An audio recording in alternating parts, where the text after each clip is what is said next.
तो 9 PM special की शुरुआत उन शब्दों के साथ कर रहे हैं जिनका इस्तेमाल प्रधानमंत्री मोदी ने अपने मिशन बंगाल के दौरान किया। आज पीएम मोदी पश्चिम बंगाल के दौरे पर थे, जहां उन्होंने प्रदेश को कई सौगात भी दी। इस दौरे के दौरान में प्रधानमंत्री मोदी ने एक जनसभा को संबोधित किया, जहां उन्होंने विकास, करप्शन, घुसपैठ, तुष्टीकरण और सत्ता की भूख जैसे शब्दों का इस्तेमाल किया। इन शब्दों के दौरान प्रधानमंत्री मोदी ने टीएमसी समेत पश्चिम बंगाल की सीएम ममता बनर्जी पर जमकर हमला बोला। और पीएम मोदी के इन शब्दों के सियासत में क्या मायने हैं, हम आज इन्हीं का विश्लेषण करने वाले हैं। दरअसल पीएम मोदी आज उस राज्य में थे जिसे जीतने का ख्वाब बीजेपी लंबे समय से देखती आई है, लेकिन यह सपना आज भी बीजेपी के लिए सपना ही है। पश्चिम बंगाल में अगले साल यानी कि साल 2026 में विधानसभा चुनाव होने हैं, लेकिन इस राज्य की इंपॉर्टेंस बीजेपी के लिए कितनी है, यह इसी बात से पता चलता है कि खुद प्रधानमंत्री मोदी अभी से बंगाल में चुनावी मोड में नजर आए। साल 2021 में पश्चिम बंगाल में विधानसभा चुनाव हुए थे और इन चुनावों में बीजेपी ने प्रदर्शन तो बेहतर किया, लेकिन सत्ता का स्वाद चखने से बीजेपी चूक गई। जीत की हैट्रिक लगाते हुए टीएमसी ने पश्चिम बंगाल की सत्ता को फिर से हासिल किया। साल 2021 में पश्चिम बंगाल विधानसभा चुनाव के नतीजों में टीएमसी ने 213 सीटों पर जीत दर्ज कर विक्ट्री की हैट्रिक लगाई थी। बीजेपी को इस चुनाव में 77 सीटें मिली तो सीपीएम और कांग्रेस का खाता तक नहीं खुला। अब पीएम मोदी इसी पूरी तस्वीर को बदलने की तैयारी में नजर आ रहे हैं।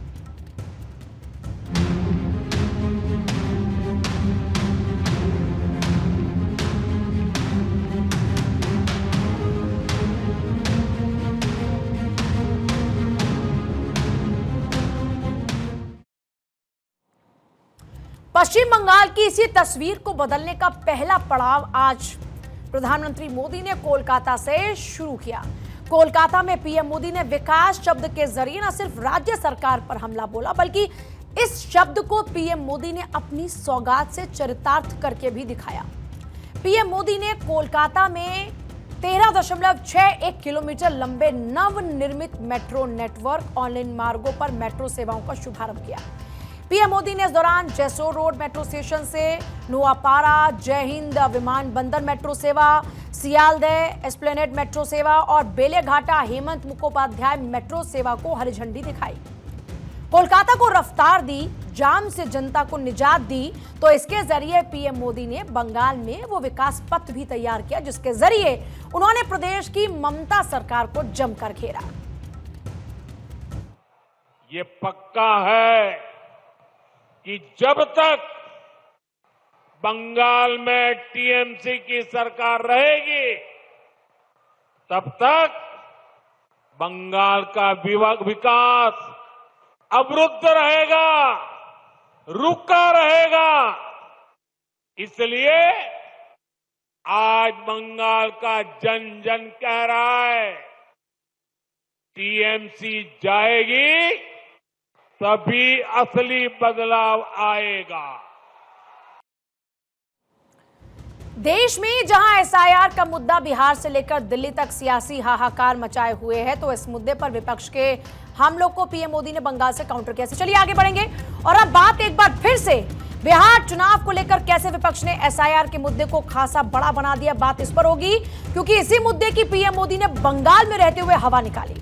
क्योंकि विपक्ष जहां एसआईआर के जरिए आम लोगों के वोट कटने का खतरा बता रहा है, तो वहीं दूसरी ओर पीएम मोदी ने घुसपैठ के मुद्दे को आगे रखते हुए बताया कि स्पेशल इंटेंसिव रिवीजन यानी एसआईआर कितना जरूरी है।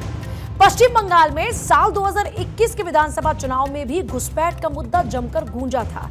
हालांकि इस मुद्दे के जरिए बीजेपी की सीटों में इजाफा हुआ, लेकिन बीजेपी सत्ता तक नहीं पहुंच पाई थी। लेकिन एक बार फिर प्रधानमंत्री मोदी ने घुसपैठ शब्द का इस्तेमाल करते हुए इतना जरूर बता दिया कि आने वाले चुनाव में बीजेपी इस मुद्दे पर फ्रंट फुट पर खेलती हुई नजर आएगी। पश्चिम बंगाल में घुसपैठ अपने में एक बड़ा मुद्दा है। आंकड़ों पर अगर गौर करें तो साल 2017 में भारत बांग्लादेश की सीमा पर 1175 लोग पकड़े गए थे। साल 2018 में आंकड़ा 1118, साल 2019 में आंकड़ा 1351 का और 82% लोग पश्चिम बंगाल के बॉर्डर पर ही पकड़े गए थे। सोचिए, ये तो पकड़े गए लोगों के आंकड़े हैं। घुसपैठ कितनी बड़ी रही होगी, इसे समझा जा सकता है। और यही वजह थी कि पीएम मोदी ने इस घुसपैठ शब्द का इस्तेमाल अपनी जनसभा में भी किया और इस शब्द के जरिए टीएमसी सरकार पर हमला भी बोला। आपके बीच मैं लगातार इस बहुत बड़ी राष्ट्रीय चुनौती की चर्चा करता रहा। आजकल आप देखते हैं, जिन देशों को विकसित कहा जाता है, जिनके पास संसाधनों की कोई कमी नहीं है, वहां घुसपैठियों के खिलाफ मुहिम चल रही है। ये देश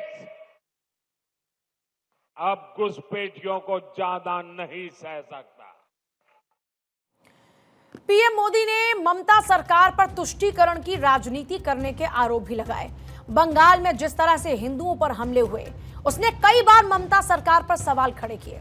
खास बात यह भी कि पीएम मोदी इससे पहले भी ममता बनर्जी पर तुष्टीकरण की राजनीति करने के आरोप लगाते आए हैं और उन्होंने एक बार फिर इसी शब्द का इस्तेमाल कर यह जरूर बता दिया कि बंगाल चुनाव में इस शब्द की भी गूंज रहने वाली है।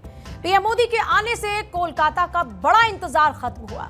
आपको पता होगा कि देश की पहली मेट्रो कोलकाता में ही चली थी, जिसको आज पीएम मोदी ने विस्तार दिया। तो पीएम मोदी की इस सौगात से इतना तो तय है कि कोलकाता समेत पूरे पश्चिम बंगाल को आने वाले कल के विकास का भी विस्तार दिखाई दे रहा होगा। पीएम मोदी बंगाल में सौगातों का पिटारा लेकर पहुंचे और जैसे कि उम्मीद थी कि खुद राज्य की मुख्यमंत्री यानी ममता बनर्जी पूरे सीन से कहीं गायब थी। पश्चिम बंगाल में टीएमसी के लिए अगर कोई सबसे बड़ा खतरा है तो वो खुद बीजेपी है। ऐसे में पीएम मोदी के दौरे से ममता बनर्जी का दूरी बनाना समझा जा सकता है। हालांकि रेल मंत्री की तरफ से पश्चिम बंगाल की मुख्यमंत्री को कोलकाता मेट्रो रेल प्रोजेक्ट्स के शुभारंभ कार्यक्रम में इनवाइट जरूर पहुंचा था। तो ममता बनर्जी की इस एब्सेंस का पूरा फायदा भी पीएम मोदी ने उठा लिया और पश्चिम बंगाल में अभी से चुनावी माहौल बनाने में उन्होंने देर नहीं की।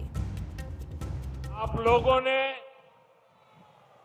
मां, माटी, मानुष के नारे पर भरोसा किया था, लेकिन हालात पहले से भी ज्यादा खराब हो गए। भर्ती घोटालों से नौजवानों का भविष्य खराब हो गया। बहनों बेटियों पर अत्याचार बढ़ गए। क्राइम और करप्शन ये टीएमसी सरकार की पहचान बन गए। बिहार के बाद इतना तो तय है कि सियासी दलों का अगला पड़ाव पश्चिम बंगाल रहने वाला है, जहां कुछ ही समय बाद बिहार की तरह ही सियासी शोर सुनाई देगा। पश्चिम बंगाल ममता बनर्जी का गढ़ है।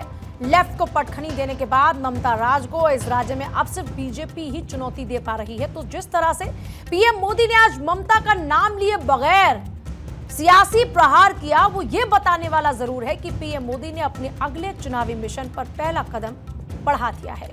आगे बढ़े उससे पहले एक छोटा सा ब्रेक।